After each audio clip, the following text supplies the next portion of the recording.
Okay, guys, so let me add a little more light to the situation here and see if we can get you guys in some good lighting. So you will see where I've left my seam is at the side. Now consider that this is one, this is help for me to have grip. For two, this has a bit of cushioning to it. Now I did put it on as tight as I can, but I'm not done. This is going to be wrapped. Now don't forget there's this paracord grip underneath. I also thoroughly epoxied from here to here to help stiffen this and used way more than I needed. It says it's a 5 minutes to get it tacky and then 30 minutes to let it fully dry. I'm actually going to leave it for more like a couple of hours. I'm going to let it really set up. And when it's done setting up, I'm going to put a black electrical tape setup on top of this that's as tight as I can possibly make it, partly to compress this material and make it as tough as I possibly can. I don't want to mess with it too much, but it's looking really good. My arrow rest is exactly where I want it, and it's holding really steady. It is being epoxied in place at the exact perfect point for me to use as a rest, which is really nice. Everything is looking really good here. Now, once this is all finished, I'm not done with the epoxy. I'm actually going to take these strings all off. I'm actually going to snip this one after I'm done unwinding it, because they're two separate pieces. One is the string itself, and I'm going to pull that one off as well and do the same on this end and do the same here. And you may say, well, why? Is it not tight enough? No, it's actually really good. But once I expose this, I'm going to epoxy the whole thing and lock in the wrap that's in it and add to that with black electrical tape on top of that when I epoxy it. So the whole thing will be locked in tight and be reinforced. Then I'm going to restring it the opposite direction. So keep track. Originally, when I built it, this was curved one direction, slightly arced. Then, when I wrapped it with paracord, I actually pulled it around the other way and started to make it a recurve bow and wrapped that with paracord, and it made it hold the position of a recurve bow that way. But before I did that, I had this. Okay, wait, let me just track, because I don't think I actually did yet. This will be the first time since I've built it. Okay, so when I first built it, I made it have a curve. Then I strung it the opposite direction. Now, at that point, it was a really weak recurve, but that was like stage 2 or 3 or 4, I can't remember. Out of what we're now at is like 9. And basically, this is going to be like a 12-step, like 1 week long, 3-day, if you really push it, kind of a build. And I'm building it over about 48 hours because I haven't slept and I just keep working on it. But it's turning out really incredible. And considering I'm not done yet, this is all going to get tighter. Once I finish epoxying this and having that I've treated the same thing here and built this up and reinforced it here, that will actually increase the stiffness of this bow significantly just because I'm epoxying this. Then I'm going to string the bow the opposite direction. So right now it's already a recurve, and I've increased the tension, wrapped it really hard, increased it, and increased the number of wraps here while I did it, and continued to build up structure to help hold it in that position. So when I take the strings off it, you'll see it doesn't come back to straight. Then I'm going to bend it back the other direction, and I'm going to attach those two again, only unlike last time where I used a fairly long string length, I'm going to shorten that string by about an inch over what it is right now and add a little bit of tension, maybe 3 to 5 pounds to this bow. Then lock it off there. Then do the same thing here and add a little more tension, maybe another 8 to 10 pounds, and crank that closed a little bit more than it is right now and tie that off. Then do the same treatment I've done here where I come down with the paracord and start locking it off and making it tighter and tighter until it's the perfect tension to match this one. Then I set up my bungee setup and then it's finished. But after I do all that and all those are perfect, to really lock it in, I'm going to epoxy. No, because you're going to want to replace these strings, which is why I need to go to bare before I epoxy it all. That will mean once this wrap is laid in, it'll lay in over top of the epoxy and it'll actually help to reinforce this whole section. Unlike here where I have it all bunched up, I'm going to spread it out better and make a really nice wrap on both ends and spray it out so that it's exactly equal. Right now it's not, but it's okay. You might think I'm going to do that. I'm actually not. I like to have a little more weight on the bottom of the bow anyway, And this is actually looking really, really nice right now. Every aspect of this is coming out better than expected. So once it has my bungee tension system, this is an assist that uses this string to pull this string with a bit of give, so that as you pull back, it's progressively pulling harder and harder and harder on this string, which really supports the limb at both ends of the strength, the strongest part and the weakest part, and makes them work together. And it's going to be really nice. It'll also help on the recovery and give it better feet per second with a better poundage. Now, that all being said, right now it's good enough. I could just finish it and leave it, lock everything in, and it'll be just dandy. But I actually want to see how far I can take this. I know that when I put it at full stretch, I'm nowhere near breaking it. And I have a sneaking suspicion that I can get 130 to 150. I'm guessing 135 to 150 pounds I will get out of this maximum when I'm done. And this one, I'm going to get 100 to 110 pounds. That's my guess.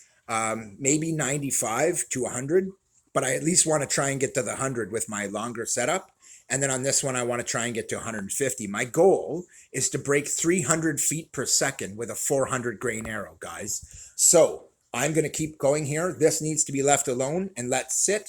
Once that's done and it's completely cured, I'm going to take all this apart, bow it back the other direction, and in the end, this will be on the inside of my hand where I don't really feel it, and wrap around here, and I won't feel anything here. This will be smooth, which I like better. So that's something else. I'm experimenting with where I'm going to put everything. Also, I actually like my arrow rest to be on the right, but I did it this way to show you guys partly, but partly because this is the best way for me to build it. As a recurve, I'm going to be switching it from right to left as I build it up. And I knew that in the final stage, I actually wanted to have my arrow rest on the right. I like to fire off the right, but I'm getting so used to firing on the inside. I'm not sure if I'm going to bother recurving it again. You could, to give it way more strength, but I think it's already strong enough to be pushing the numbers I wanted already, which really shocks me because I'm not even technically done my design yet. It's only going to get stronger from here. And the fact that it's this strong already means I've decided not to do an extra double recurve, basically, you'd call that. So at that point, it's pushing what a compound bow is capable of at its highest end. When you're looking at a really high-end compound bow, I should be able to match that with a really high-end short bow. And this is looking, if you got a short bow that's 150 pounds, you got a war bow on your hand. War bows are routinely 120 to 150, and anywhere in that range, I'm going to call this a short war bow and the long hunter bow, because it's basically two completely separate bows working together to give you one effect when you pull the back string. When you pull the forward string, this one kind of comes loose and the bungee just holds it so it's not in your way, and you'll see they just pile up in your hand and give you a nice place. Also, I kept finding these gloves and I kept hoping to find the others. I've got a couple of nice right-handed ones here, and these are going to make for really good shooting gloves. At these higher poundages, you're going to want some gloves, and you'll see that when guys are shooting serious bows, they start wanting things like a wrist guard and a glove, and this is why, guys.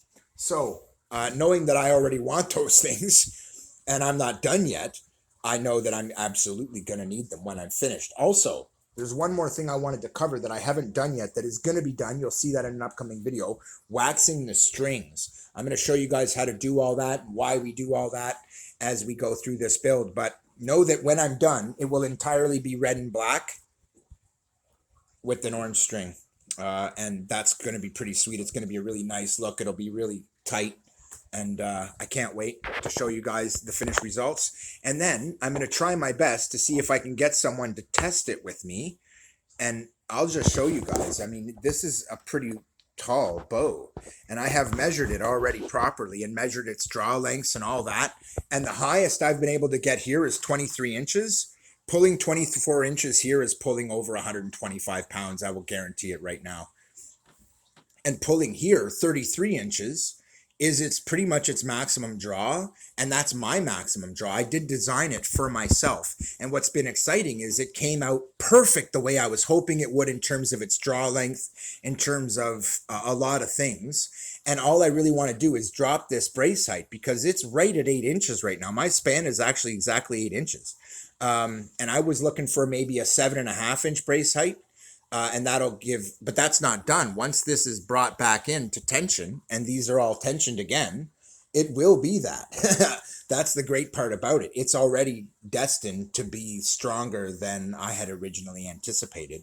And what I was hoping was that I would get 80 pounds out of the back at the most, but I didn't think I would. I was hoping for 55 to 65 out of the back and 80 to 100 here, so I could get at least a 100-pound draw. Well, I've already way exceeded that, and I've already way exceeded that. And instead of me thinking, okay, this is 55 to 80, I pull it to the draw weight that is typical for 28 inches. And all of a sudden, I realize that I'm already pulling the 55, 56 pounds. And as I pull back the next inch, I'm at 65. The next inch, I know I'm at 70 plus.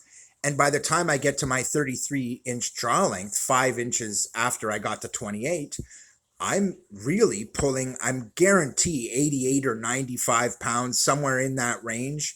It's definitely a little over 80 when I really reef on it, and I really have to reef on it to get it back to that 33-inch draw length, which is its programmed maximum, is basically 33 and a half, say. And that's brutal. At that point, you're pulling right around 100 pounds. I bet money on it. I have put with my feet and just ripping with my hands more than 100 pounds pressure on this, and it handled it. It's really nice. So I can pull 100 pounds here as it sits right now, and I'm not done yet. When I'm done, I'm guessing this is going to be a 110-pound bow, and this is going to be 150. That's actually what I'm aiming for, to 165 at full crank.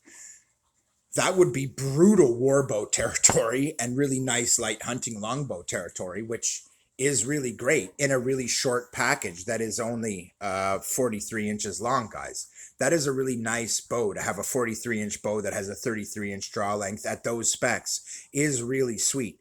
So for all those reasons, including the fact that I've decided to shoot my arrows from the inside, whereas originally I wanted to do it on the outside, and I'm going to build in a shelf here so that I can do it on the outside as well.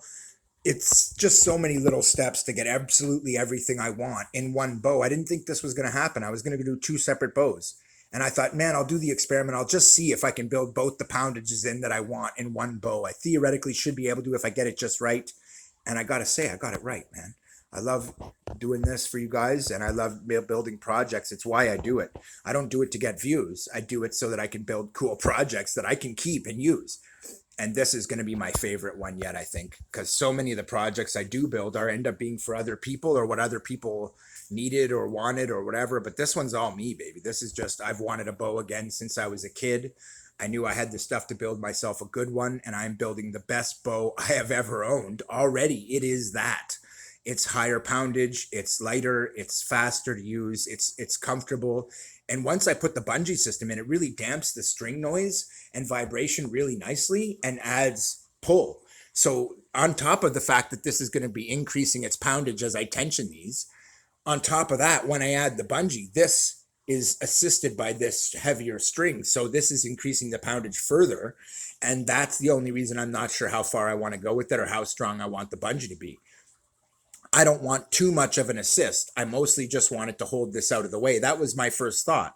But then when I set it up with the bungee material I have, which is basically 1/2-inch bungee, that stuff's strong. And when I look at sewing it in really hard and epoxying it in really hard, like I'm going to do at the right height so it won't move and it's locked in, I can basically use the top of it as an arrow rest in either case and use the back of it for a nock if I do it right and lock it all in place and sew a serving on, and I'll sew it so that I have the nock right in the middle of the bungee, and that'll help a lot. And on the other side, I'm going to have to run the bungee a little lower and epoxy that in place and run the arrow sitting right on top of it. But that'll be good because on the inside, I'll shoot off this heavier one because it helps to lock in the arrow, I find. And on the lighter one, I like to shoot on the outside. So I'm actually going to set up the inner bow to shoot off the left and the outer bow to shoot off the right.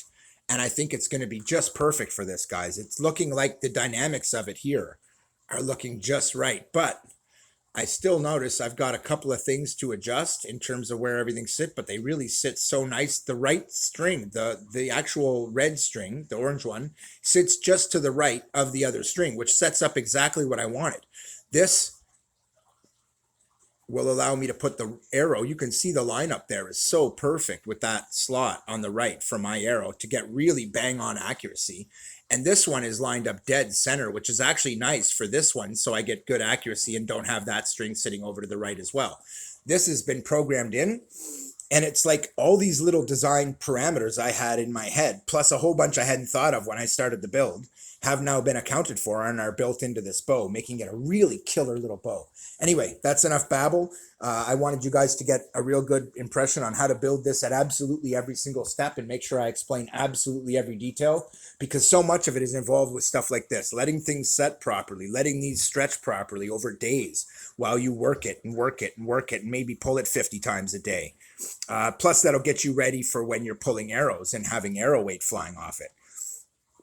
Get your muscles built up and get you figuring how strong you really want it and getting used to it. Don't pull less than 30 times, because if you don't, that's not much of a target session. And you don't want to be really heavily fatigued at the end of it. That's one of the reasons you know you got the bow right. And what's cool about this setup is when I have it set up with the assist, like with the bungee, it really works out perfect. And I have done an experiment already to test it by clamping the bungee in place and found it worked really amazing. So good, I immediately took it off so I don't damage anything and went right to designing the next step of this. And now I have it all laid out in my head. It's worked really well. I've got the strings laid out for it. Everything is ready to go. But it all has to come in stages. And if you tried to go further than this without having this part set up with the two string alignments correct for firing off the left and right side, you would be complicating your situation big time and making it harder for you to draw the bow without the other string getting in the way. The way I have it now, you can see it. It's just perfect. Just a little bit off to the right. Beautiful. Bellissimo. Keith out.